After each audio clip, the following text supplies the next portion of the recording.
भारत को आज उस पैमाने पे लाके खड़ा कर दिया। हम इस विदेश के लोग आते थे तो बताते थे, महाराज जी इंडियन को इंडियन ढाक बोलने लगे थे लोग, विदेश के लोग। लेकिन आज किसी देश में दम नहीं है कि कोई इंडियन को इंडियन ढाक बोल दे। जिस सऊदीया में माला तोड़ करके टोकरी में रद्दी डाल दी जाती थी, उसी सऊदीया में जा करके राम मंदिर बना दिया। ये कम उपलब्धि है। विश्व के सर्वे में 1 नंबर का नेता है, विश्व के सर्वे में 1 नंबर का नेता है हमारा प्रधानमंत्री। तो इसका मतलब हमारा सनातन 1 नंबर पे है, क्योंकि सनातन का प्रचारक है। हम बीजेपी के नहीं, कांग्रेस के नहीं है। मैंने पहले बता दिया आपको, जो धर्म के लिए आगे आता है, सनातन धर्म के लिए, हम उसके साथ हैं। आपकी वैन के पीछे मोदी जी की फोटो लगी हुई है, तो वो क्या किस्सा है, कब लगी थी वो फोटो? कितने मंदिर जागृत करवाए, काशी को देख लीजिए, अयोध्या को देख लीजिए, महाकाल देख लीजिए, त्रिपुरा को देख लीजिए, कामाख्या को देख लीजिए, ढाका को। अभी मूर्ति चोरी नहीं हुई होती तो ये भी नहीं पता चलता कि वो मूर्ति की मुकुट लेके आया। क्या वो प्रचार था? ये तो क्या वो बताया गया था कि मोदी जी ने पीएम साहब ने मुकुट दिया? वो तो जब वहां से चोरी हुआ तब पता चला कि पीएम साहब मुकुट देके गए थे। आज आप जाइए, आप कहीं भी घूमिए, ये धार्मिक आजादी, स्वतंत्रता आजादी तो मिल गई थी 47 में, लेकिन धार्मिक आजादी इन 10 सालों में मिली जो पीछे गए। अकाल महामारी कोरोना जैसी मारी फिर आ गई। क्या करेंगे आप? वातावरण को शुद्ध करने का दूसरा उपाय क्या है? पीछे गर्मी का टेम्परेचर क्या था? पीछे गर्मी का टेम्परेचर क्या था? लोग गर्मी से मर गए। अगर ऐसे ही टेम्परेचर बढ़ा, ग्लेशियर्स फटेंगे, जल प्रलय सुनिश्चित है। यज्ञ के माध्यम से वातावरण को स्वच्छ किया जा सकता है। धुआं फैक्ट्रियों का भी है, धुआं टायर का भी है। हाँ, वही तो जो कचरे का धुआं बनेगा तो वो जहर का काम करेगा। जब औषधियों का धुआं जाएगा तो अमृत का कार्य करेगा। गुरुजी, योग दिवस मनाया जाता है, तो यज्ञ दिवस क्यों नहीं मनाया जाता? अगर इतने ही कुछ ताकत है तो सरकारें क्यों नहीं जागती? आपने कभी सिफारिश की है इस बात के लिए कि यज्ञ दिवस भी मनाया जाए? वो प्रधानमंत्री नहीं बने थे तब से मैं उनका प्रचारक हूँ। उसका कारण है, उनका एक नाम दिया गया है गुजरात में, गुजरेश्वर, जो लगभग लोग नहीं जानते। जी, नहीं जानते। 9, 10, 11, 12 में जब यहाँ संत पीड़ित थे, हम प्रैक्टिकल की बात करेंगे आपसे, जितनी बातें हैं प्रैक्टिकल हैं जी। 9, 10, 11, 12 में संतों के ऊपर आरोप लगते, संतों के ऊपर डिबेट चलता। एक संत ने बोला कि यहाँ तो शांति है, तो दूसरे ने कहा हाँ, क्योंकि यहाँ गुजरेश्वर है। सन्यासी, साधु, साधक, महाराज, संत, किसी भी तरह से धर्म मानकर, सत्य मानकर, अपने जीवन की रक्षा के लिए, मानव जीवन की रक्षा के लिए, सभी जीवों के कल्याण के लिए लोग 1008 कुंडी यज्ञ में जरूर सम्मिलित हों। कुरुक्षेत्र 18 से 27 मार्च। नमस्कार दोस्तों, द एयर न्यूज में आपका स्वागत है। दोस्तों, आज का जो नया पॉडकास्ट शो है बहुत ही इंटरेस्टिंग होने वाला है, क्योंकि आज मेरे साथ जो मेहमान है श्री 1008 यज्ञ सम्राट हरिओम जी महाराज हैं। बहुत सारी बातें करेंगे और बहुत कुछ सीखने को भी मिलेगा इस पॉडकास्ट से। महाराज जी नमस्कार। जय जय जय। गुरुजी पीठाधीश हैं आप, एक बार थोड़ा इंट्रोडक्शन लोगों को थोड़ा आप भी बता दें। त्रिपुर सुंदरी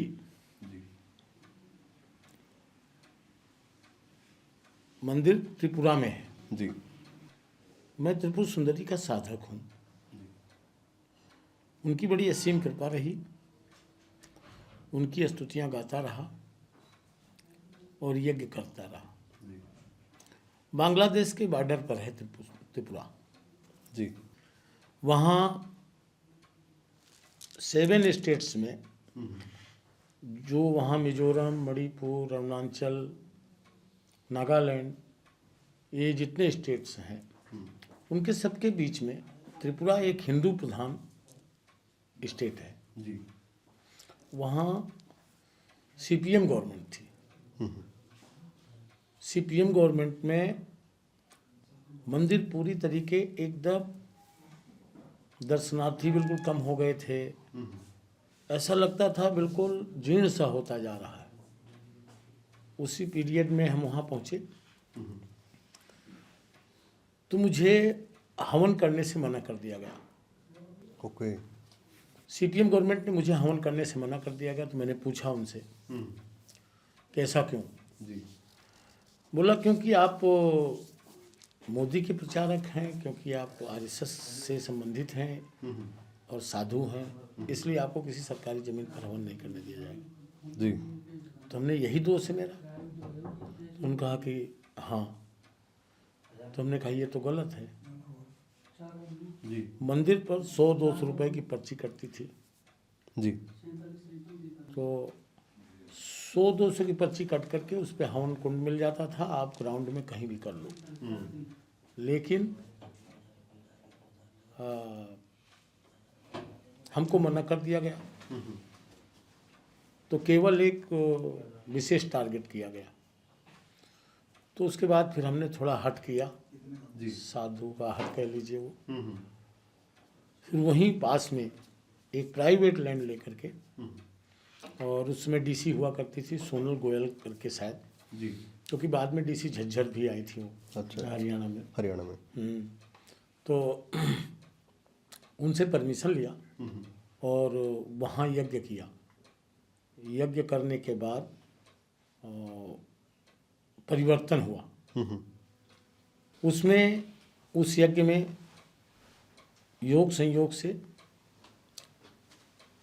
उस समय बीजेपी प्रदेश अध्यक्ष बन के गए थे विप्लव देव। विप्लव देव जी। जी जी। आए, परिवर्तन हुआ। उसके बाद वो सीएम बने। उनसे हमने मूर्ति लिया और वो मूर्ति जंगल में ले जा करके उत्तराखंड मैंने प्रतिष्ठित किया 27 तारीख को। जी। और 25 अक्टूबर को त्रिपुरा का पीठाधीश्वर हमें नियुक्त किया गया। यहाँ काशी सुमेरी पीठ शंकराचार्य और वासुदेवानंद सरस्वती जी महाराज, बद्रीनाथ धाम शंकराचार्य, और इस तरह से और बहुत साधु संत थे। तो उन्होंने सलाह करके कहा कि भाई त्रिपुरा में सबसे अच्छा काम इन्होंने किया है, सीपीएम गवर्नमेंट से करते आए हैं, इसलिए इनको त्रिपुरा पीठाधीश्वर नियुक्त करना चाहिए। उधर का प्रचार प्रसार ये करते हैं। जी। और वो बड़ी अजीब जगह है, क्योंकि वहाँ सीपीएम गवर्नमेंट में साधुओं को बड़ी मुश्किल हो गई थी। कई संत मार दिए गए थे। आरएसएस के प्रचारक भी कई मार दिए गए थे। ये मणिकूट मंदिर मणि- पर्वत। नहीं, मणिकूट में तो स्थापना की हमने जी। मूर्ति की। त्रिपुरा की बात कर रहा हूँ। जी गुरु जी। त्रिपुरा में जो हमको पीठाधीश्वर नियुक्त किया गया 25 अक्टूबर 2021 को, सभी साधु संतों ने कुरुक्षेत्र की भूमि पर पीठाधीश्वर नियुक्त किया।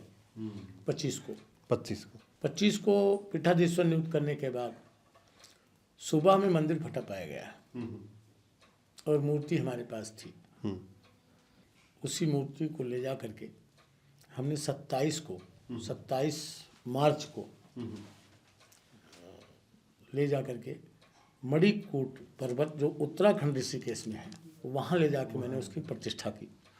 आपके यहाँ के पूर्व डीजी आरसी मिश्रा जी, सपत्नी अर्चना मिश्रा के साथ वहाँ जा कर के प्रतिष्ठा किए जी। और उसके बाद वो वहाँ मणिकूट टाइगर रिजर्व क्षेत्र में है और मैं वहीं रहता हूँ। एक 52 विद्याओं का भी जिक्र आता है, तो 52 विद्या 10 महाविद्याएं 10 महाविद्या में चौथी महाविद्या त्रिपुर सुंदरी है। और नक्षत्रों की, ग्रहों की विशेष रूप से देवी मानी जाती है और हम इसको प्रमाणित कर सकते हैं बाई कोर्ट भी। अगर जरूरत पड़े तो मैं इसको बड़े दावे से प्रमाणित कर सकता हूँ। नक्षत्रों के 27 नक्षत्र होते हैं। 27 तारीख की हमने प्रतिष्ठा कर दी जी। उसके बाद पुनः विप्लव देव के यहाँ हम लोग फिर बाद में 2022 से लास्ट या 23 रहा होगा, हम सभी लोग जाते हैं वहाँ, उनके दरवाजे पर हवन होता है। हाँ, हवन में भी मैंने बोला कि ग्रहों की अधिष्ठात्री देवी त्रिपुरा में है और नक्षत्रों के अधिष्ठात्री देवी जंगल में। इसका दर्शन करके उसका दर्शन करेंगे तभी पूर्ण दर्शन माना जाएगा। उस समय प्रतिष्ठा हो चुकी थी उत्तराखंड में। उसके बाद हमारे साथ ही एक राजस्थान का ब्राह्मण जिसका नाम गौरव शर्मा है, वो संयोग योग से एक दिन मैंने पूछ लिया, मैंने कहा भाई आप सभी ब्राह्मण साथ में रहते हैं, ये सब भी रहते हैं जी। तो इनका अपना जीवन है, हाँ। एक कर्म कांड करेंगे, व्यास कथा करेंगे, फिर अपना गृहस्थ जीवन बसाएंगे। तो हम ज़्यादातर किसी के विषय में इनको जो भी करना है अपना करते रहें। जी। कर्म कांड करते हैं, यज्ञ हवन करते हैं, तो अपना दक्षिणा प्राप्त करते हैं, अपना घर चलाते हैं। गुरुजी आपको यज्ञ सम्राट क्यों कहा जाता है? इसीलिए यज्ञ सम्राट कहा जाता है कि त्रिपुरा, आसाम, 22-23 स्टेटों में घूम घूम करके यज्ञ किया। 108 महायज्ञ का संकल्प है भारत के सभी प्रदेशों में, ना कि एक प्रदेश में। 108 महायज्ञ का। क्यों लेना पड़ा ये संकल्प? ये माँ प्रकृति श्रेष्ठ है, वही सब करवाती है, वो विचार देती है, विचार के माध्यम से वो संकल्प हो जाता है। कब लिया गया था महाराज ये संकल्प? ये संकल्प तो बहुत पहले लिया, आज से हमारी ख्याल से वो पूरा सन तो नहीं याद, क्योंकि उस समय इसका कहीं ज्ञान ही नहीं रहता था कि कौन सा सन में संकल्प ले रहा हूँ। जी जी। तो अब ये दिमाग में भी नहीं था कभी कि ये 98 है कि 99 है कि 2000 है कि 2001 है। लेकिन हमारी ख्याल से ये 98-99 का दौर रहा है या 97 का दौर रहा है, क्योंकि उस समय बस चलते रहते थे। कहीं दमन की पहाड़ी पे, कभी जरसेश्वर पूना की पहाड़ी है, कभी दुलिया की पहाड़ी है, वर्णेश्वर है, और ऐसे कोठूर गांव है, निफाड है, उधर नासिक में भी। लगभग 15 राज्य में आप कर चुके हैं? नहीं, 23 राज्य हैं। 23 राज्य में कर चुके हैं टोटल। सभी स्टेटों में लगभग, जम्मू है, हिमाचल है, और मध्य प्रदेश, छत्तीसगढ़, यूपी, उत्तराखंड, दिल्ली, हरियाणा, राजस्थान, हिमाचल, पंजाब और तमिलनाडु, आंध्रा, उड़ीसा। तो ऐसे बहुत 22-23 प्रदेश हम कर चुके।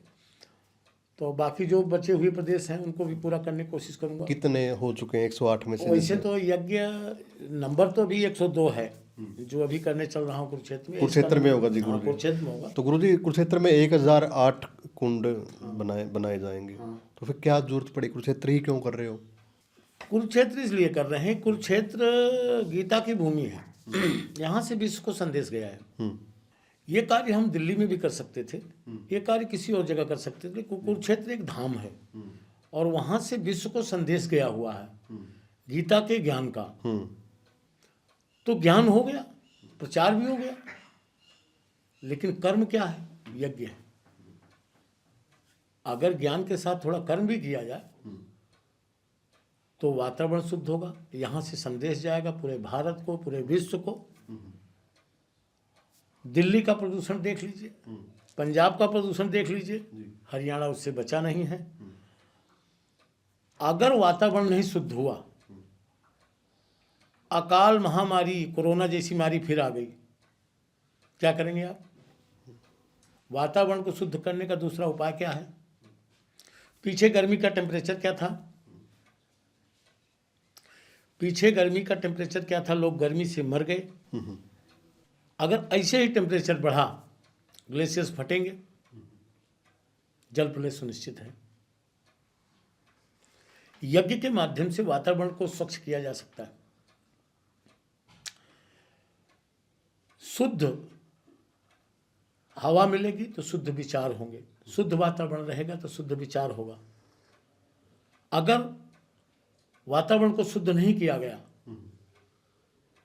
तो आपकी जीवन लीला ही समाप्त हो जाएगी। मीडिया सर्वे आपका बता रहा है कि हरियाणा की आयु इतना कम हो चुकी है, 8 साढ़े 8 वर्ष, दिल्ली की आयु 11 साढ़े 11 वर्ष कम हो चुकी है। जिनको जीना था 70 साल, उसमें 11.5 माइनस कर दो, जिनको जीना था 70 उसमें माइनस कर दो, 8.5 माइनस कर दो। तो आयु धीरे धीरे क्षीण होती जा रही है। उसका कारण है प्रदूषण। प्रदूषण हवन या क्यों? धुएं से बादल बनेगा। अब धुआं फैक्ट्रियों का भी है, धुआं टायर का भी है। हाँ, वही सर। तो जो कचरे का धुआं बनेगा तो वो जहर का काम करेगा, जब औषधियों का धुआं जाएगा तो वो अमृत का कार्य करेगा। स्वच्छ बारिश होगी, शुद्ध वातावरण होगा, शुद्ध विचार होगा, अन्न पैदा होगा, सृष्टि की रक्षा होगी। यज्ञ ही जीवन है। अगर यज्ञ नहीं करेंगे तो महामारी और प्रलय, महाप्रलय रुकेगी नहीं। वो आने वाली है, आएगी, कोई ताकत नहीं जिसको रोक दे। और मेरे ख्याल से आप देख रहे हैं, अभी पीछे देखिए बाढ़ से कितने स्टेट, कितने कंट्रीज परेशान थी, कितने देश परेशान थे, चाहे बांग्लादेश, पाकिस्तान, चाइना, भारत, बहुत सारे देश, स्पेन, ब्रिटेन, बहुत सारे देश परेशान थे। और जो देश बचे हुए थे वो युद्ध से परेशान थे। गुरुजी, कोरोना महामारी आई थी तो उस समय यज्ञ का कितना प्रभाव था? कोरोना महामारी का प्रभाव मैं बताऊं, मैं मणिकूट पर था और मैं समझता हूं कि मैं बड़ा सौभाग्यशाली था कि जब कोरोना आया तो उस समय हम मणिकूट टाइगर रिजर्व क्षेत्र में थे। 50-55 आदमी थे, सबके साथ हवन कर रहे थे हम, और लगभग 2 महीने हम लोग वहीं रुके। उसमें से किसी को बुखार तक नहीं हुआ, कोई एक टेबलेट नहीं लगा किसी को, क्योंकि प्रकृति शुद्ध थी, यज्ञ रोज चल रहा है। अब इसीलिए बहुत आपने देखा होगा हरियाणा में खूब धूमियाँ दी गई जी, बहुत सारे लोगों ने धूमियाँ दिलवाई। हाँ गुरुजी, गांव में जितना हो सका हम लोगों से उसमें ग्रुप बनाया जी। ग्रुप बना करके मणिकूट में तो हम यज्ञ कर ही रहे थे, लेकिन उसके बावजूद जो परिचित थे उनको सबको बोल रहे थे कि आप अपनी अपनी जगह, अपने अपने गांव में, अपने अपने शहरों में धूमनी दो। बहुत बहुत गांव में, शहरों में जहां तक चल सका वहां तक धूमनी दिलवाने का काम किया, क्योंकि वातावरण शुद्ध होगा तो अपने आप रक्षा होगी, वायरस प्रवेश नहीं कर पाएगा। बल्कि उसमें घी जैसे हम इस्तेमाल करते हैं, ये आपने बड़ी अच्छी बात पूछी। हवन आदमी को रोज करना चाहिए, नहीं रोज करते 15 दिन में कर लो, हफ्ते में कर लो, महीने में कर लो, करना चाहिए।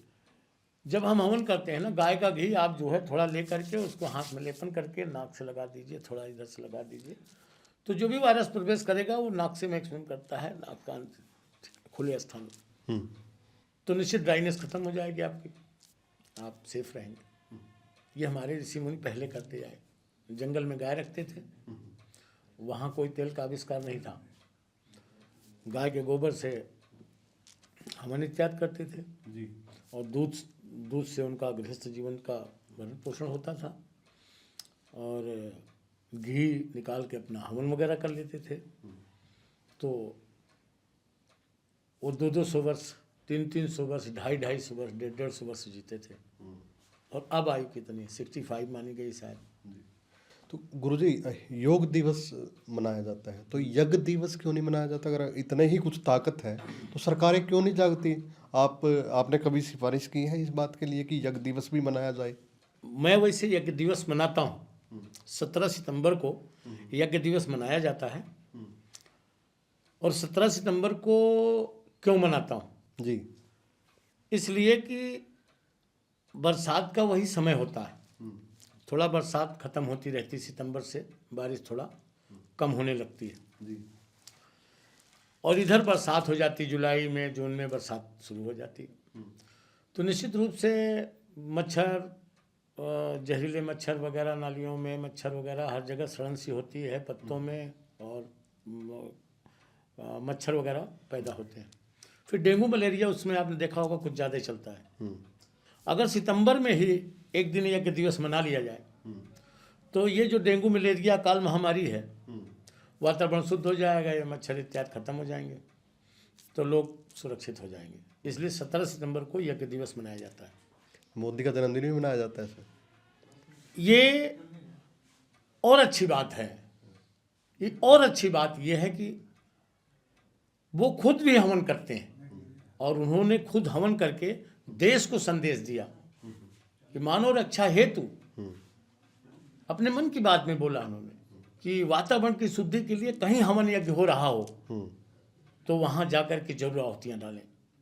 मुझे तो कभी कभी बड़ा दुख होता है जो शासक इतनी छोटी छोटी सी बात सोचता हो कि हमारा देश कैसे सुरक्षित रहेगा, कैसे लोग बचेंगे, वो वास्तव में सदियों बाद ऐसे शासक मिलते हैं। सनातन की रक्षा पूर्ण रूप से इन्होंने किया।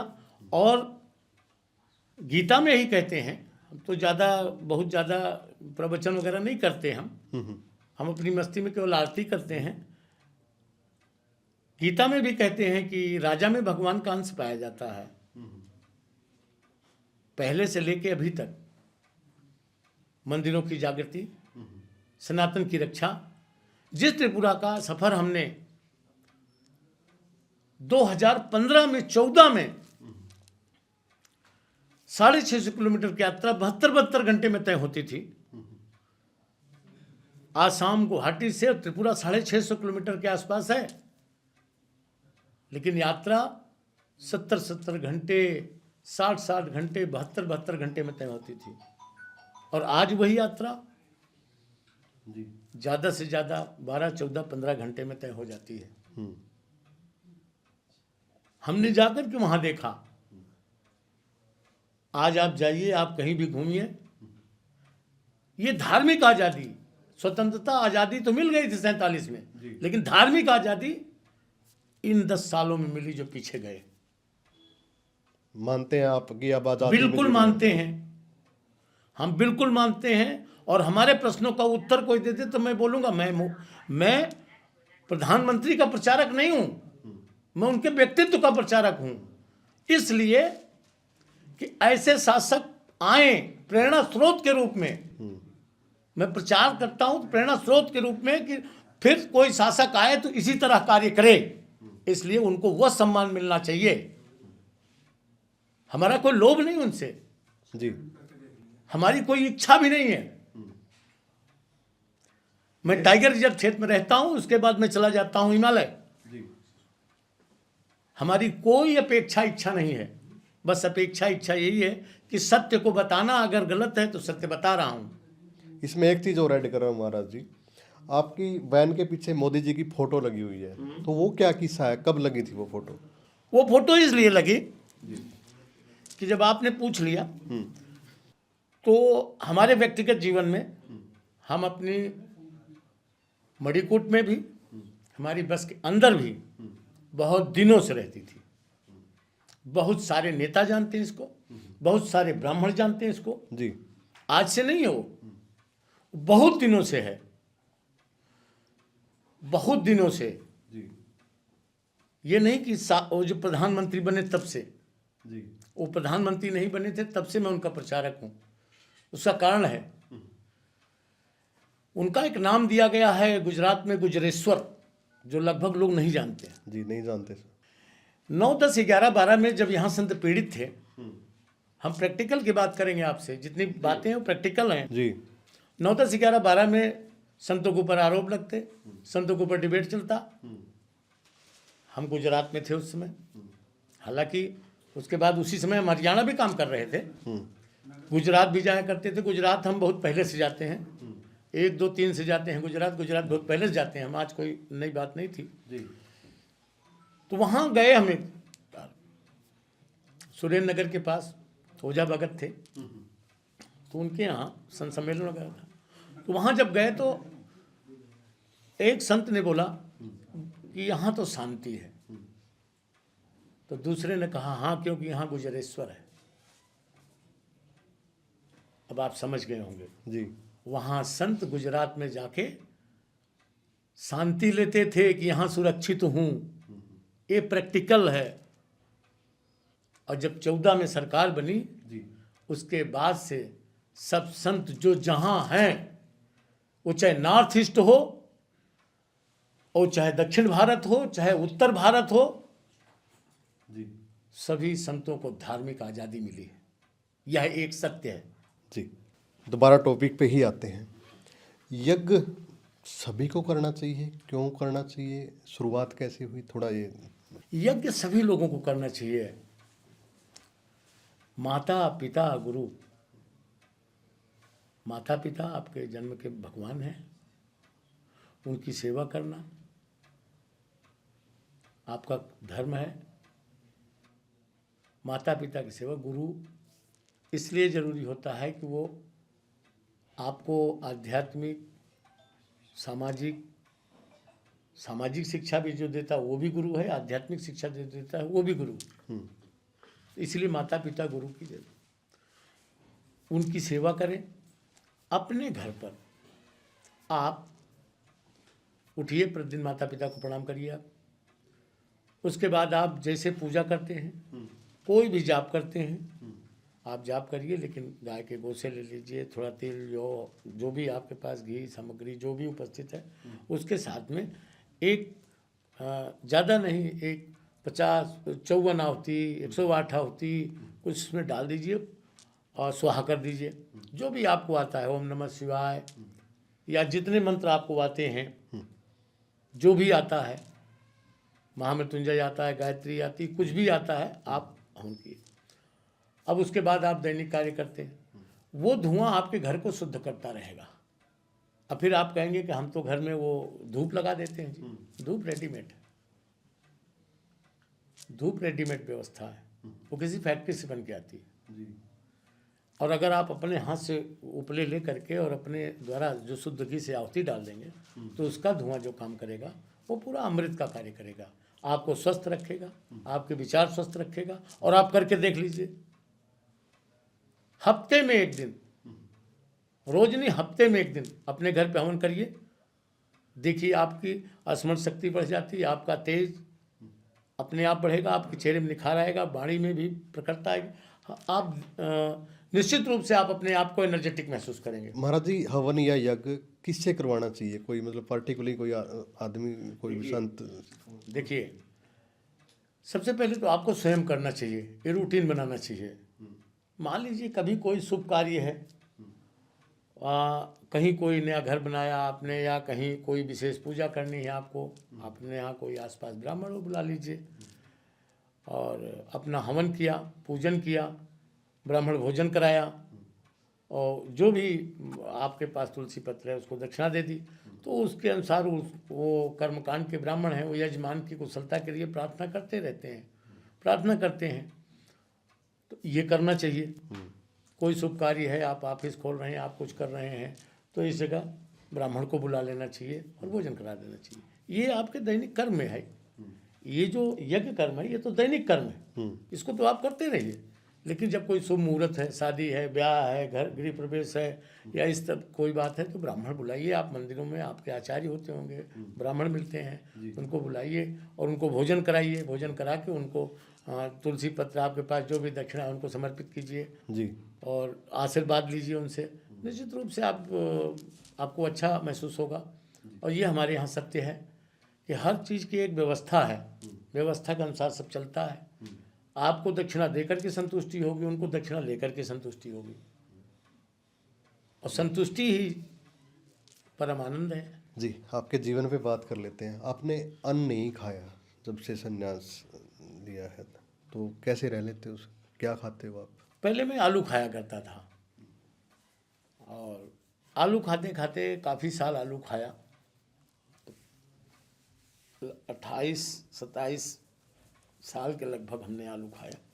फिर थोड़ा शुगर की शिकायत हो गई, शुगर बढ़ गया। उसके बाद फिर हरी सब्जियां वगैरह मैं लेने लगा, बस ऐसे चलता आ रहा हूँ, और कहीं कोई बहुत ज़्यादा दिक्कत नहीं हुई। यही है कि आलू प्रभाव तो डालेगी अपना, लेकिन इस बचने ब्रह्मचर्य से नियंत्रित करने के लिए ब्रह्मचर्य को उपवास क्या है, वो इतना राशन लीजिए आप कि जिससे आपकी एनर्जी जो है बराबर उतना ही काम करे, और उसके बाद आपको एक्स्ट्रा एनर्जी होगी नहीं, फिर आपको कोई परेशानी नहीं होगी। आपने कभी कपड़े सिलवाए हुए नहीं डाले? नहीं, कभी कपड़े सिलवाए। सन्यासी का धर्म, सन्यासी को सिला हुआ कपड़ा नहीं पहनना चाहिए, मेरा अपना मानना है। आप वैनिटी वैन जो आपकी है उसमें सांप रखते हैं? हाँ, मैं मणिकूट पर्वत पर रहता हूँ, और मणिकूट पर्वत पर मणिधारी नाग पाए जाते हैं, तो हम आसपास रहते हैं। और साधना वहाँ जाकर, जैसे मणिकूट में जाकर के सन्यास, साधु, साधना, वहाँ जंगलों में जाकर के ये सब समझने को मिला। तो आप दो जीवन जीते हैं, एक मणिकूट मंदिर मणिकूट पर्वत का जी। और दूसरा आप यहाँ के प्रचार समाज का ऐसा है कि 5 स्टेज है। सन्यासी, साधु, साधक, महाराज, संत। सन्यासी जो सब त्यागने की क्षमता रखता हो, माँ प्रकृति पर आधारित ये हो। अलग अलग होते हैं महाराज जी? सन्यास का मतलब छोड़ देना, त्याग देना। सन्यास ले लिया, जैसे आपने कहा हमने खेल से सन्यास ले लिया, हमने इस काम से सन्यास ले लिया, तो इसे गृहस्थ जीवन से आपने सन्यास ले लिया। जब गृहस्थ जीवन से आपने सन्यास ले लिया तो फिर ये शिला वस्त्र, ये जूते, ये चप्पल, ये शीशा, ये कंघी, ये सब तो गृहस्थ जीवन के हैं। तो इसका मतलब आपको इन सब चीज़ों से मतलब नहीं होना चाहिए सन्यासी को। जब सब छोड़ दे, प्रकृति की गोद में रह ले, तो सन्यासी जो सब छोड़ सके वो सन्यासी हो, मेरा अपना मानना। साधु भयमुक्त, तो कहते साधु और शेर जंगल में अच्छे लगते हैं, तो साधु को भयमुक्त होना चाहिए, तो उसके लिए जंगल रहना चाहिए। जो बाघ से खेल ले, शेर से खेल ले, वो साधु है। तो आप बाघ और शेर से खेल लेते हैं? हाँ बिल्कुल। डर नहीं लगता? नहीं, मिल जाते हैं। टाइगर रिजर्व क्षेत्र ही है, वहाँ घूमते टहलते वो मिल जाते हैं। नागराज हमारे कुटिया उटिया में भी रह लेते हैं, वो सब कुटिया उटिया में घूमते रहते हैं, उनसे भी अपना रहते हैं। और ब्राह्मण भी सब वहाँ रहते हैं नीचे सब। और त्रिपुर सुंदरी कुर्माकार पीठ है, तो इसलिए भारत में सबसे बड़े कछुए त्रिपुरा में पाए जाते हैं। अच्छा। हाँ, बहुत बड़े कछुए पाए जाते हैं। तो यहाँ जब उत्तराखंड प्रतिष्ठा किया तो वहाँ भी चल के आ गए, तो वो भी साथ रहते हैं।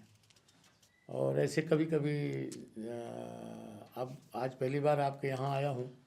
अब ये ब्रॉडकास्ट अगर ये जो है, हम लोग इस व्यवस्था में रहे नहीं कभी। हाँ बिल्कुल। तो वहाँ जैसे बंदर भी आ जाता है कभी कभी, 2-4 दिन आएगा, खेलेगा, फिर अपना चला जाएगा। तो अभी बीच में आ गया था, वो भी खेल के चला गया। इसके पहले का है, वो भी खेल चला गया। लावारिस गायें हैं, वो शाम को आ जाती हैं, सुबह उनको अपना चली जाती हैं। तो वहाँ जब जंगल गए थे तो वहाँ कुछ था नहीं। तो आपके यहाँ हरियाणा में वर्तमान में एक खरखोदा से विधायक एक लड़का है जिसका नाम पवन है, पवन खरखोदा के नाम से जाना जाता है। बहुत अच्छा लड़का, धार्मिक लड़का है, तो शुरू से जुड़ा।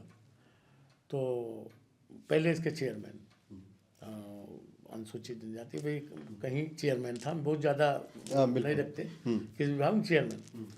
तो वो जा करके वहाँ एक छोटा सा जंगला बना दिया, तो उसमें गायें शाम को रुक जाती। अब विधायक बना तो जा करके उसको और बढ़ा दिया।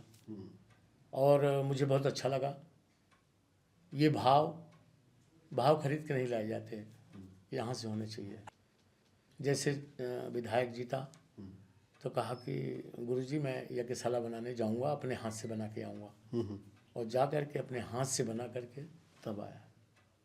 जी। ये मणिकूट पर्वत कितनी ऊंचाई पे है कुछ? मणिकूट पर्वत हाइट तो है अपने यहाँ से तो हाइट है ही है। हमारी ख्याल से वातावरण कैसा रहता है जी? मतलब वातावरण तो शुद्ध ही है, वातावरण तो बिल्कुल शुद्ध है। मणिकूट पर्वत की हाइट उतनी नहीं है, 1000-1200 फीट आपसे आपके इससे ऊपर होगी। जो लेवल है समतल आपका 1000-1200 हाइट जो है। यह है टाइगर रिजर्व क्षेत्र, लेकिन प्रकृति वातावरण शुद्ध है वहाँ। और चूँकि उत्तराखंड का एक ऐसा पर्वत है जिसकी परिक्रमा होती है, मणिकूट की परिक्रमा। मणिकूट पर्वत जो है वो पूजनीय पर्वत माना जाता है। उस पर सन्यासी रहते हैं, कुछ की मात्रा में बच्चे हैं, ज़्यादा तो नहीं, क्योंकि मणिकूट है और टाइगर रिजर्व क्षेत्र है, तो वहाँ सन्यासी वही रहेंगे जो उस व्यवस्था से सामंजस्य बना लेंगे जी। और बाकी कम रह पाते हैं जी। हाइट जो है वो हमारी हिमालय की ज़्यादा है। हिमालय में हम ऋषिकेश से 250 किलोमीटर ऊपर रहते हैं, कभी कभी जाते हैं वहाँ, तो वहाँ रहते हैं, वहाँ ज़्यादा है उसमें। वहाँ हाइट ज़्यादा है। तो टेम्परेचर जो माइनस टेम्परेचर होता है तो उसमें भी आप इन्हीं कपड़ों में रहते हैं? हाँ, हम 12 महीने धोती में रहते हैं जी। और लगभग यही धोतियाँ हमेशा रहती हैं, ज़्यादा महाराज जी, कुंभ का मेला चल रहा है तो साधु संत आने लगे हैं, आप जाओगे वहाँ पे? बिल्कुल जाऊंगा। कुंभ मेला है, मेले में चला जाऊंगा, मेले में जाऊंगा, मेले में दर्शन करूंगा, मेले में नहाऊंगा। और चूंकि हम खूब मेला देखे हैं, मेले में जाना चाहिए, गंगा नहाना चाहिए, हवन यज्ञ करना चाहिए, लेकिन जन कल्याण पहले। कुंभ में जाएंगे, गंगा नहाएंगे, मेला होगा, संतों के दर्शन होंगे, मिलेंगे, निमंत्रण भी देंगे। 18 मार्च से 27 मार्च जो कुरुक्षेत्र में यज्ञ चलेगी उसका निमंत्रण भी देंगे, जी। बुलाएंगे भी। बाकी जो अपना कार्य है वो करते रहना चाहिए। और मैं सभी साधु संतों से चाहूँगा कि ये जन कल्याण के लिए यज्ञ किया जा रहा है, एक स्व कल्याण के लिए नहीं किया जा रहा है, और किसी का व्यक्तिगत यज्ञ नहीं है। इसलिए सभी साधु संतों को निकल करके यज्ञ में आना चाहिए। तो इसमें भी साधु संतों का भी विरोध हो जाता है, यज्ञ में कुछ ऐसा होता है महाराज जी? दरअसल में जो अच्छे संत हैं, विद्वान हैं, वो कभी यज्ञ का विरोध कर ही नहीं सकते। जो भी विद्वान संत हैं वो यज्ञ का विरोध कर ही नहीं सकते। और मेरे ख्याल से संत तो अगर यज्ञ का विरोध कर गया तो वो संत हो ही नहीं सकता, क्योंकि ये सनातन का सत्य है। आपसे विरोध है मेरा, अच्छी बात है, लेकिन यज्ञ में ना जाना। हम लोग तो बिल्कुल जाते हैं, रास्ते में पूछिए, हम रास्ते में चले जाते हैं, जाके पूछते हैं यज्ञ हो रहा है, जाते हैं, प्रणाम करते हैं, पूछते हैं कि कहीं कोई हमारे लायक सेवा हो तो बताएं। पता नहीं किस कंडीशन में कैसे यज्ञ कर रहा है साधु। ये साधु एक संत की, साधु की ये स्वभाव होना चाहिए। यज्ञ श्रेष्ठ कर्म है, ये गीता में भी बताया गया। यज्ञ सबसे श्रेष्ठ कर्म है। सबसे श्रेष्ठ कर्म क्यों बताया गया? क्योंकि यज्ञ ही जीवन है। यज्ञ ही जीवन है।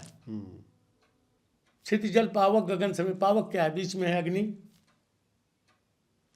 अंदर से लेके बाहर तक अग्नि नहीं रहेगी तो कहाँ आप रहेंगे? जीवित कहाँ रहेंगे? यहाँ भी तो जठराग्नि है, यहाँ भी जठराग्नि है। जी। देश तरक्की कर रहा है लेकिन युवा कहीं ना कहीं नशे की तरफ जा रहा है, तो आप कैसे क्या संदेश दोगे? क्योंकि आप लॉ ग्रेजुएट हैं तो आप भी अच्छे से देखिए, समझते हैं। युवाओं को ये भौतिकता में बहुत लिप्त नहीं होना चाहिए।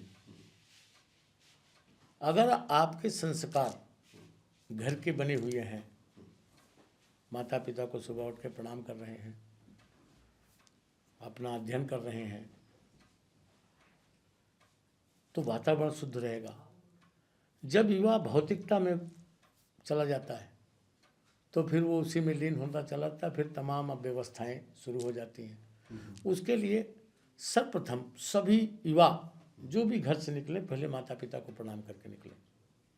अगर माता पिता को जो प्रणाम करता होगा तो मैं समझता हूँ जल्दी गलत नहीं जा सकता। सबसे पहला संदेश तो ये।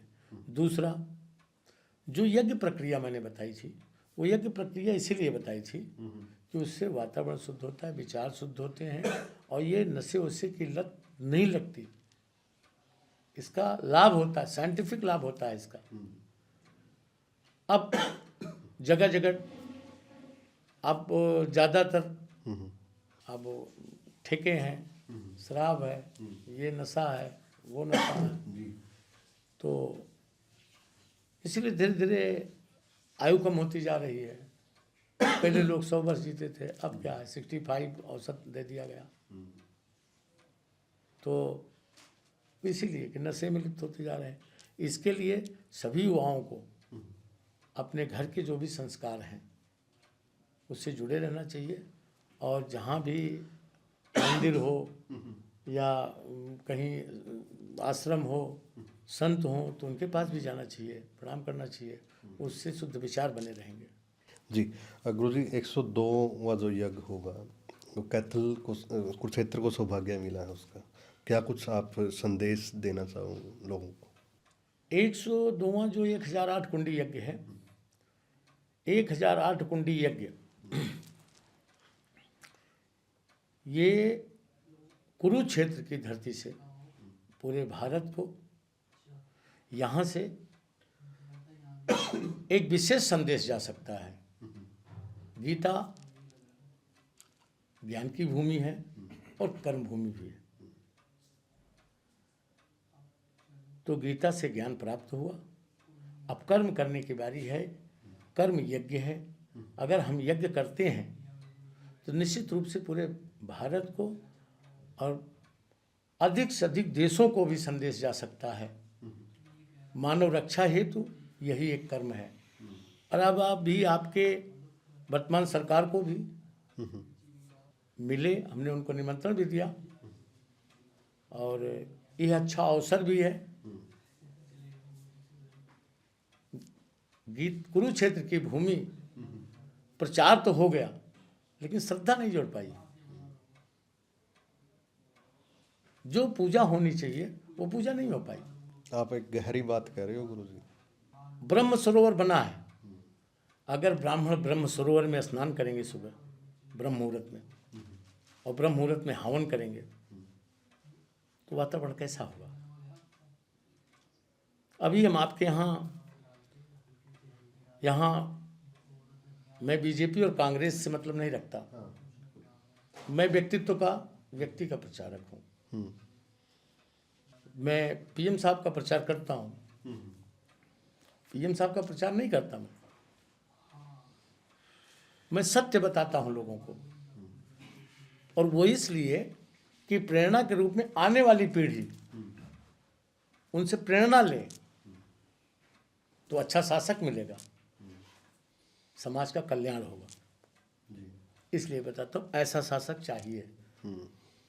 आपने देखा 10-12 सालों में कहीं विस्फोट? सबसे पहले तुम सुरक्षित हो। सबसे पहले तुम सुरक्षित हो। हमारी रक्षा करने वाला कौन है? तो जब आपने देखा होगा बीच में वो पाकिस्तान पे कुछ स्ट्राइक क्या हुई थी, कैसे किया था, सर्जिकल स्ट्राइक, तो ये बता दिया कि हमारा शासक जो है वो हमारी रक्षा कर सकता है, हमारी रक्षा करेगा। यह विश्वास हुआ लोगों में, पूरे देश में विश्वास हुआ। इसके पहले हम भी इसी देश में रह रहे हैं।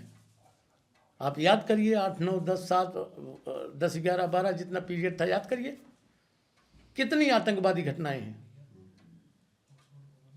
अब इस तरह की बातें, अब जैसे कभी कभी मुझको हंसी छूटती है। व्यक्तिगत मैं किसी के ऊपर टिप्पणी नहीं कर रहा हूँ, बल्कि जो एक राजनीतिक स्तर है वो बड़ा अजीब लगा। मैं एक दिन संयोग से नीचे के यहाँ ऋषिकेश आश्रम है छोटा सा, तो मैं वहाँ था, समाचार देख रहा था। तो उसमें कांग्रेस के अध्यक्ष खड़गे जी हैं शायद, तो वो कह रहे थे मोदी जी की तस्वीर जिस घर में रख दी गई वो दर्दी हो गया, वो कह रहे थे। अब आप सोचिए क्या उनकी तस्वीर रखना अच्छा है? ये कितनी ओछी बात है। देश का प्रधानमंत्री है, किस प्रधानमंत्री की फोटो ऑफिस में नहीं रही? किस प्रधानमंत्री की नहीं रही? सबकी रही है। लेकिन मेरा अपना कहना यह है कि सरकार के ऑफिस तक नहीं, समाज की आस्था में रखो उसको। ऐसे शासक को समाज की आस्था में रखना चाहिए, लोग प्रेरणा ले पीछे से। किसकी तस्वीर आप रखेंगे? ये ओछी राजनीति है जिसको सम्मान मिलना चाहिए, श्रद्धा से पूजन होना चाहिए उसका। भारत को आज उस पैमाने पे लाके खड़ा कर दिया। हम ही विदेश के लोग आते थे तो बताते थे, महाराज जी इंडियन को इंडियन डाक बोलने लगे थे लोग, विदेश के लोग। लेकिन आज किसी देश में दम नहीं है कि कोई इंडियन को इंडियन डाक बोल दे। जिस सऊदीया में माला तोड़ करके टोकरी में रद्दी डाल दी जाती थी, उसी सऊदीया में जा करके राम मंदिर बना दिया। ये कम उपलब्धि है। विश्व के सर्वे में 1 नंबर का नेता है, विश्व के सर्वे में 1 नंबर का नेता है हमारा प्रधानमंत्री। तो इसका मतलब हमारा सनातन 1 नंबर पे है, क्योंकि सनातन का प्रचारक है। कितने मंदिर जागृत करवाए, काशी को देख लीजिए, अयोध्या को देख लीजिए, महाकाल देख लीजिए, त्रिपुरा को देख लीजिए, कामाख्या को देख लीजिए, ढाका को। अभी मूर्ति चोरी नहीं हुई होती तो यह भी नहीं पता चलता कि वो मूर्ति भी मुकुट लेके आया। क्या वो प्रचार था? ये तो क्या वो बताया गया था कि मोदी जी ने पीएम साहब ने मुकुट दिया है? वो तो जब वहां से चोरी हुआ तब पता चला कि पीएम साहब मुकुट देके गए थे। आप बताइए, धार्मिक आजादी वास्तव में, ये जो 10-12 साल गए हम घूम रहे हैं, 10-5 प्रदेश घूमते हैं, गुजरात जाते हैं, दमन दीव जाते हैं, महाराष्ट्र जाते हैं, राजस्थान जाते हैं, एमपी जाते हैं, आसाम जाते हैं, त्रिपुरा जाते हैं, हम घूम रहे हैं, देख रहे हैं आज़ादी। धार्मिक आज़ादी इन्हीं 10 सालों में पीछे अनुभूति हुई। तो किसकी जयकार होनी चाहिए? क्या कहना चाहिए? हमारा राजा कैसा होना चाहिए?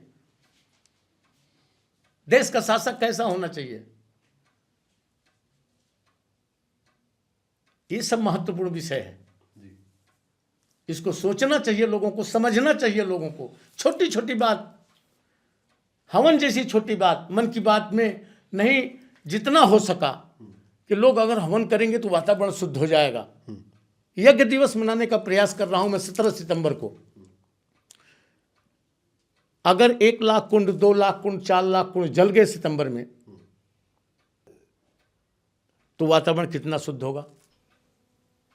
लाख कुंड भी, 2 लाख कुंड भी अगर जल गए पूरे भारत में, तो कम से कम वातावरण तो कुछ शुद्ध होगा जी। वातावरण शुद्ध होगा, डेंगू मलेरिया महामारी, तमाम महामारियों से बचेंगे। महाराज जी, गुरुकुलों में तो ये परंपरा है कि सुबह हवन होता है, हवन यज्ञ होता है, तो स्कूलों में भी ऐसा कर देना चाहिए? बिल्कुल, स्कूलों में बिल्कुल कर देना चाहिए। सभी स्कूलों में वातावरण की शुद्धि के लिए कंपलसरी विषय कर देना चाहिए इसको, बिल्कुल कंपलसरी। और अब तो मैं हरियाणा सरकार से भी कहूंगा कि 17 सितंबर को यज्ञ दिवस घोषित करें। 17 सितंबर को यज्ञ दिवस घोषित किया जाए, ये मैं सरकार से प्रार्थना करूंगा और सरकार से मिलूंगा इसके बारे में। अभी पीछे जिस दिन हवन यज्ञ जागृति यात्रा थी, उस दिन बीजेपी के प्रदेश अध्यक्ष जी, हम बीजेपी के नहीं, हम कांग्रेस के नहीं हैं, मैंने पहले बता दिया आपको। जो धर्म के लिए आगे आता है, सनातन धर्म के लिए, हम उसके साथ हैं। मोहनलाल जी प्रदेश अध्यक्ष हैं। मैंने उनसे जब कहा कि ऐसे ऐसे मैं करना चाहता हूं, बड़े भावपूर्वक उनका, महाराज जी तो बहुत अच्छी चीज़ है, बिल्कुल करिए, मैं आपके साथ हूं। और वो आए कुरुक्षेत्र में, उन्होंने बोला भाई हवन यज्ञ सभी को करना चाहिए, और यात्रा निकल रही, हम बिल्कुल साथ में हैं, ये मेरा कर्म है, राजनीति अलग है, ये हमारा सबका कर्म है, करना चाहिए इसको। तो मुझे लगा कि वास्तव में कुल से ब्राह्मण भी हैं और ये कर्म उनको करना चाहिए। उन्होंने समझा इस भाव को, मुझे बहुत अच्छा लगा। और ब्राह्मण का जो कर्म है वही कर रहे हो, समाज को एक अच्छी दिशा देना, समाज का शुद्ध वातावरण रखना। तो इस भाव के साथ जब देखने को मिलता है तो थोड़ा अच्छा महसूस होता है। मैंने कहा ना, मैं बीजेपी का प्रचारक नहीं हूँ। मैंने कृष्ण बेदी को बोला, आपके यहाँ वो हरियाणा सरकार में मंत्री हैं कृष्ण बेदी जी, उनसे कहा, वो जंगल जाते हैं, मोहनलाल जी भी जंगल तक गए हैं, देखे हैं। वो बड़े धड़ाके के साथ बोला बिल्कुल ये अच्छी बात है और हवन यज्ञ करना चाहिए। त्रिपुरा से भी कुछ लोग आए थे, सुबल भौमिक जी त्रिपुरा से आए थे, पवन खरखोदा को चर्चा की अभी, ये सब भी थे। और भूमि पूजन हुआ 1008 कुंडी का। उस संकल्प के साथ सभी लोग अपना कार्यक्रम कर रहे हैं। जन जागृति यात्रा जो हवन यज्ञ जागृति यात्रा है वो चल रही है कैथल में और जींद में, ऐसे हर डिस्ट्रिक्ट में जाएगी और हर डिस्ट्रिक्ट से 50 आदमी चाहेंगे हम, जितने डिस्ट्रिक्ट हैं हर डिस्ट्रिक्ट से, हर डिस्ट्रिक्ट के 50 आदमी, एक 50 का एक हमारी वो है कि टारगेट कि मतलब कम से कम 50 होने चाहिए, बाकी तो अधिक से अधिक तो कितने भी पूरे हरियाणा की आहुति पड़नी चाहिए, तब जन कल्याण होगा। और हरियाणा के वर्तमान मुख्यमंत्री बड़े विनम्र हैं और संयोग से यज्ञ में विश्वास भी करते हैं जी। तो उनको भी निमंत्रण दिया, उनको भी अच्छा लगा। और इस जगह मैं सरकार के सहयोग की बात नहीं करता कि सरकार कराए, समाज करे उसको, सरकार सहयोग दे उसको, सरकार सहयोग दे। आपकी भूमि है, आपकी भूमि है,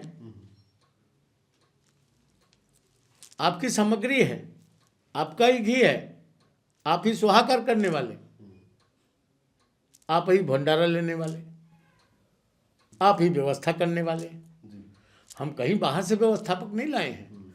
कुरुक्षेत्र के लोग, कैथल के लोग, पहेवा के लोग, आसपास के लोग और बाकी हरियाणा के सभी, हिसार, सिरसा, सोनीपत, गोहाना, करकोदा, बहादुरगढ़, झज्जर, रोहतक, गुड़गांव, पलवल, फरीदाबाद, नूह, मेवात, महेंद्रगढ़, नारनौल, अटेली, जहाँ भी पूरे आल हरियाणा से लोगों को निमंत्रण दे रहे हैं कि सभी लोगों से अपील कर रहे हैं, निवेदन कर रहे हैं कि सब लोग आएँ और उस यज्ञ में सम्मिलित हों, उसमें आहुतियाँ प्रदान करें, ब्रह्म सरोवर में स्नान करें और उसके बाद आहुति प्रदान करें।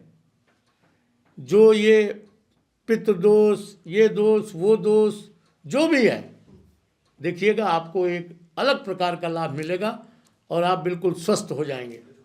गुरुजी, आज आपसे बातचीत करके और आप यहाँ पे आए, एक सौभाग्य ही था समझूंगा मैं हमारा। सच्चाई तो ये है कि योग संयोग सुयोग, हम भी कभी इस तरह कभी यहाँ जाने का मन भी नहीं किया और ये नेचर भी नहीं रहा मेरा जी, क्योंकि जंगल मुझे अच्छा लगता था शुरू से। तो मीडिया पे आप पहली बार आ रहे हैं? मीडिया में इस तरह पहली बार आ रहा हूँ। कहीं स्टूडियो में नहीं। हाँ, कोई जंगल में आ गया, कुछ पूछ लिया, बता दिया। कभी प्रेस कॉन्फ्रेंस हुई, जैसे अभी प्रेस कॉन्फ्रेंस की गई, तो इस तरह अब थोड़ा सा हम आए तो मुझे लगा कि प्रचार प्रसार करना चाहिए यज्ञ का। घर घर यज्ञ हो, हर घर यज्ञ हो, वातावरण शुद्ध हो, क्योंकि ये मूल चीज़ है। अगर इससे भटक जाएंगे तो आपका जीवन ही समाप्त हो जाएगा। फिर आप कर्म क्या करेंगे? पहले आप अपने जीवन की रक्षा कीजिए। हम आपके जीवन की रक्षा के प्रति आपको जागृत करने की कोशिश कर रहे हैं, सत्य बताने की कोशिश कर रहे हैं। यही सत्य है। वहाँ 1,500 से 2,000 ब्राह्मण रहेंगे, 2-4 हज़ार लोग रहेंगे। ब्रह्म मुहूर्त में सुबह स्नान होगा और उसके बाद ब्रह्म मुहूर्त में हवन होगा। सभी ब्राह्मण, साधु, संत सभी लोग हवन करेंगे, वातावरण शुद्ध होगा। पिछले 500 कुंडी भी किया था, उसमें वैज्ञानिक लगाए। कोरोना काल के समय किया था, कोरोना काल से बिल्कुल नहीं। क्या किस्सा था गुरुजी? वो वैज्ञानिक आए थे, साइंटिस्ट? हाँ, साइंटिस्ट आए थे। उसमें साइंटिस्ट आए और उसका वो सब सैंपल वगैरह लगे। हाँ, जो भी है सैंपल वगैरह लिए, उसको मापा उन्होंने और काफ़ी क्लीन एनर्जी पाई गई। ठीक ना। इस बार भी मैं कहूँगा आप सबसे, देखिए क्या है कि मैं तो ये मानता हूँ कि ये जो कुछ चल रहा है सब माँ प्रकृति का खेल है। मेरे अपने जीवन में मैं कोई व्यवस्थापक नहीं हूँ, सब अपने आप आ जाते हैं, वहीं से मिल जाते हैं। जैसे आपने कहा कि मैं आपका प्रचार फ्री करूँगा, ऐसे लोग मिल जाते हैं जो माँ प्रकृति प्रेरणा देती है, वो आके खड़े हो जाते हैं। तो माध्यम तो चाहिए ना, प्रकृति प्रसन्न होगी, माध्यम बना के भेजती, जैसे आपको भेज दिया। तो मैं इस पर ज़्यादा आधारित रहा, प्रकृति पर, व्यवस्था पर नहीं आधारित रहा। तो व्यवस्था देखना तो यहाँ के लोगों का काम है। आप व्यवस्था देखिए, मैं तो सुबह हवन करने जाता हूँ, ब्रह्म मुहूर्त में हवन करने जाता हूँ, फिर आरती करता हूँ, फिर मौन हो जाता हूँ, फिर शाम को आरती करता हूँ। बाकी भोजन भंडारा, ब्राह्मणों का, सामाजिक व्यवस्था, ये सब समाज का कार्य है। मैं खुला जीवन समाज में जीता हूँ। सन्यासी जीवन कितने साल का हो गया गुरु जी? हमारा सन्यासी जीवन इस समय 40 के ऊपर है शुद्ध। अब कई बार क्या होता है कि जैसे नई नई ट्रेनिंग होती है, अब शुरू में बने तो शुरू में कुछ कमंडल लेके इधर उधर इधर उधर इधर पहाड़ों पे उधर पहाड़ों पे, तो धीरे धीरे धीरे धीरे धीरे धीरे धीरे करके फिर एक संकल्प आया। ठीक, संकल्प आया। अब उसी बीच में संकल्प हो गया। अब ये सब ख्याल ही नहीं था कि ये सब कभी रिकॉर्ड इसका ये याद करेंगे, और वो कई बार याद आता है तो याद करते हैं, यहाँ यज्ञ की थी, यहाँ यज्ञ की थी, रास्ते में जाते रहते हैं तो पता चलता। अभी दीव जा रहे थे, बिटरिया बाण एक स्थान है बटामन चौकड़ी के पास, भावनगर रोड पे जी। बहुत 22-23 साल पहले वहाँ कभी हम जा करके 3 महीने साधना करके हवन रुद्र यज्ञ किया। अब इस बार जब दीव जा रहे थे अभी कुछ दिन पहले, तो संयोग से रास्ते में पड़ गया। तो हमने आचार्य जी से कहा, भाई देखो यहाँ एक गांव होगा, तो गांव को पता लगाया गया, फिर वो व्यक्ति मिला, फिर गांव वाले फिर सब मिले, वो धाम बन चुका है, वो स्थान धाम बन गया। अब वहाँ नागराज की पूजा होती है और मंदिर बन चुका है। बातचीत करने के लिए धन्यवाद गुरु जी। भगवान आपकी रक्षा करे, माता पिता आपकी रक्षा करे। विशेष रूप से विशेष धन्यवाद आपको कि आपने कम से कम धर्म के प्रति आस्था जताई और लोगों तक संदेश पहुंचाने का कार्य किया। फिर से एक बार मैं अपील करता हूं कि किसी भी तरह से धर्म मानकर, सत्य मानकर, अपने जीवन की रक्षा के लिए, मानव जीवन की रक्षा के लिए, सभी जीवों के कल्याण के लिए लोग 1008 कुंडी यज्ञ में जरूर सम्मिलित हों। कुरुक्षेत्र 18 से 27 मार्च सभी लोग, उससे एक जागृति होगी। और सभी साधु संत भी जो सुन रहे हों, उनसे मेरा निवेदन है, प्रार्थना है, वो सब भी यज्ञ में जरूर सम्मिलित हों। जी धन्यवाद। सभी से अपील है, महाराज जी जो ये काम कर रहे हैं, एक पर्यावरण, क्योंकि बहुत ज़्यादा पोल्यूशन हो रहा है, तो महाराज जी ने रीजन भी बताए और एक बड़ी मुहिम लेके चले हैं। तो आप सभी भी इस मुहिम का हिस्सा ज़रूर बने। और स्कूलों में जो महाराज जी ने बताया कि सब अनिवार्य कर देना चाहिए। और जो यज्ञ दिवस है 17 सितंबर को मनाने की महाराज जी तो मनाते ही हैं, सरकार से भी अपील करेंगे। आपको ये पॉडकास्ट कैसा लगा? वीडियो को ज़्यादा से ज़्यादा आप लोग भी शेयर करें, कमेंट करें। धन्यवाद।